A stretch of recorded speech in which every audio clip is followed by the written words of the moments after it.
Հարգելի լրագրողներ, շնորհակալ եմ, ուզում եմ ձեր միջոցով հայտարարություն անել եւ դիմել ազգային ժողովի բոլոր падգամավորներին ու նաեւ սրա մասին տեղեկացնել մեր հանրությանը։ Ուրեմն ունենք նման խնդիր, ունենք ազգությամբ եզդի Հայաստանի Հանրապետության քաղաքացի տղա, ով 27 տարին լռնալուց հետո 2025 թվականին վերադարձել է Հայաստան, որպեսզի վճարի 8 միլիոն դրամ եւ ծառայի 1 ամիս, այսպիսով կատարի իր պարտավորությունը, բաց թողած ծառայությունը լրացնի ծառայելով, սակայն օրենքը նրան թույլ չի տվել անցնել պարտադիր զինվորական ծառայություն, որտեղ 2025 թվականին դեռևս այդ պահին գործող օրենքով սահմանվում էր, որ օրենքից կարող են օգտվել այն անձինք, ում 27 տարին լրացել է օրենքի ընդունման պահին, այսինքն 24 թվականին։ Դրանից հետո մենք 2026 թվականի հունվարին փոխել ենք եւ այդ կարգավորումը հանել ենք, ով երբ դառնա 27 տարեկան, կարող է վերադառնալ, ծառայել եւ կամ վճարելով ազատվել քրեական պատասխանատվությունից։ Սակայն այս տղան 2025 թվականի դեկտեմբերից գտնվում է կալանքի մեջ անազատության մեջ եւ իր պատիժն է կրում արդեն 7 ամիս ժամկետով։ Հիմա այլ տղաներ, ովքեր խուսափել են պարտադիր զինվորական ծառայությունից, իր նույն տարիքում գտնվող հնարավորություն ունեն վերադառնալ, վճարել կամ ծառայելով մարել իրենց պարտքը եւ չդատապարտվել, բայց այս տղան եւ նրա նման եւս 16 տղաներ չեն ունեցել հնարավորություն ծառայությունով մարելու իրենց պարտավորությունը եւ այսօր գտնվում են կալանքի մեջ անազատության վայրում։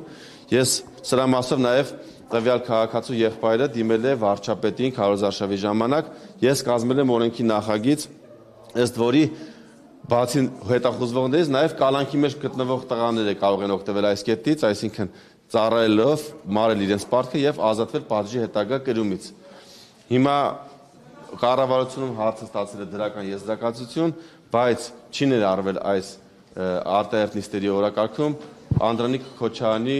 դեմ կարծիք ունենալով պայմանավորված։ Ես սրա մասով, սրա համար ես հիմա խնդրում եմ ազգային ժողովի падգամավորներին ստորագրել, ես հիմա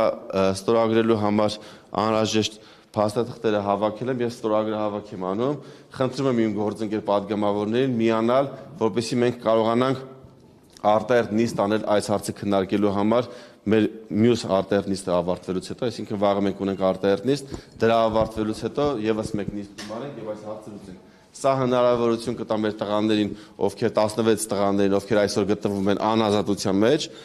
կոնկրետ այս տղան 6 ամիս, 7 ամիս ժամկետով արդեն անազատության մեջ է, կկարողանա ծառայությունով իր պարտքը մարել եւ այսպիսով ազատվել պատժի հետագա կրումից, ինչը նաեւ բխում է արդարության վերականգնման սկզբունքից եւ ինչու եմ սա համարում, որ պետք է արտահերթ արվի, որովհետեւ եթե չանենք արտահերթ, այս հարցը դուրս կմնա այս ազգային ժողովի օրակարգից եւ հնարավորություն չենք ունենա այն ընդունել։ Ես եւս մեկ անգամ խնդրում եմ եւ մեր քաղաքացիներին, ովքեր կողմ են եւ մարդասիրական թե պետական շահի առումով կողմ են նախագծին, խնդրեմ, որպեսզի տարածեն եւ ուղարկեն իրենց ծանոթ падգամավորներին, խնդրելով, որպեսզի նրանք նույնպես ստորագրեն եւ միանան այս ստորագրահավաքին, որպեսզի հնարավորություն լինի հարցը լուծել։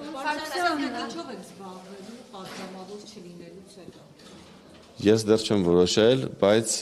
որոշ ժամանակ ամեն դեպքում պետական պաշտոններ զբաղեցնելու ցանկություն չունեմ։ Բայց առաջարկ եղել է ձեզ կառավարության։ Ես ցանկություն չունեմ։ Բայց առաջարկ եղել է մեր։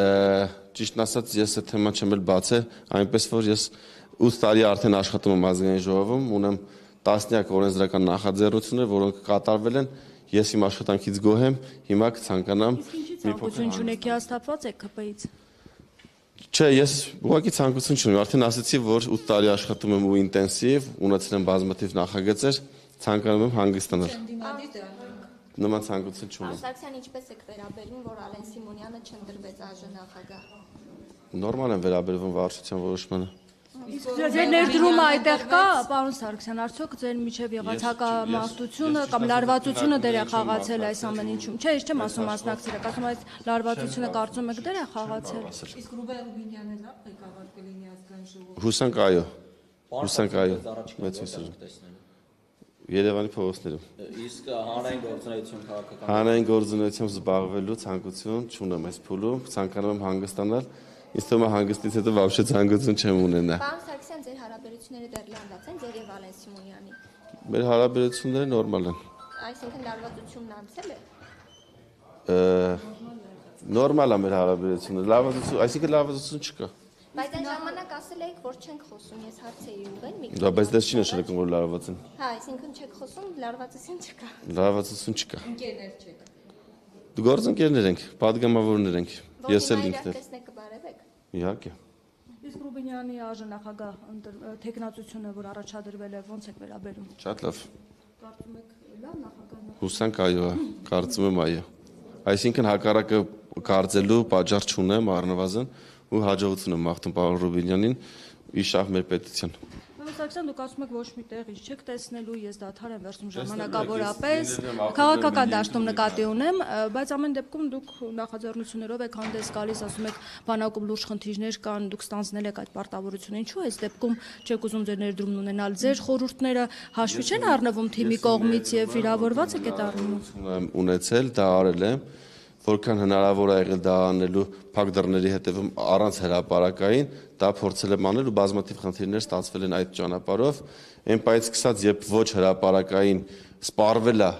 արդյունքի հասնելու ճանապարհներն ու միջոցները, սկսել եմ դրա մասին բարձրաձայնել, որպեսզի գոնե դրանից հետո մեր գործընկերները իրար գան ու որևէ գործ անեն մեր ժողովրդի համար։ Եղել է հարցեր, որ լուծվել է հրապարակելուց հետո, եղել են հարցեր, որ ցավոք մինչև այս պահ չեն լուծվել։ Ձեր առաջարկությունները, որոնք բարբերաբար ներկայացնում եք նաև ուսանողների տեսքով, արձագանքներ կան Օրինակ կազինոների ինքնարգելափակման միջոցի օրենքը գիտեք ընդունվել է, մոտորերես այն արդեն կգործի, հազարավոր քաղաքացիներ, ովքեր կործանվում են պարտքերի մեջ են, ինձ ամեն օր նամակներ են գրում, ճիշտն ասած, ու ասում են, սպասում ենք այդ օրենքը երբ է գործելու, ասում եմ, չի չեք դադարեցնում խաղալ, ասում են, չենք կարողանում, վարակված ենք այդ մոլուցկով տարեք, դա ինքը իրականում հիվանդություն է,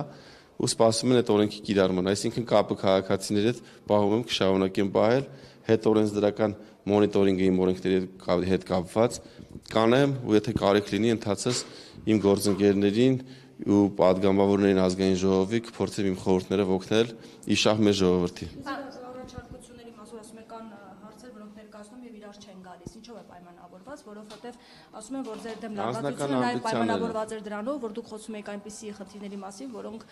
պետք չէ խոսել հանրության առջև։ Դե հիմա տեսեք, օրինակ այս վերջի նախագիծը, որ ասում եմ, պարոն Քոչարյանի հետ հանդիպել եմ,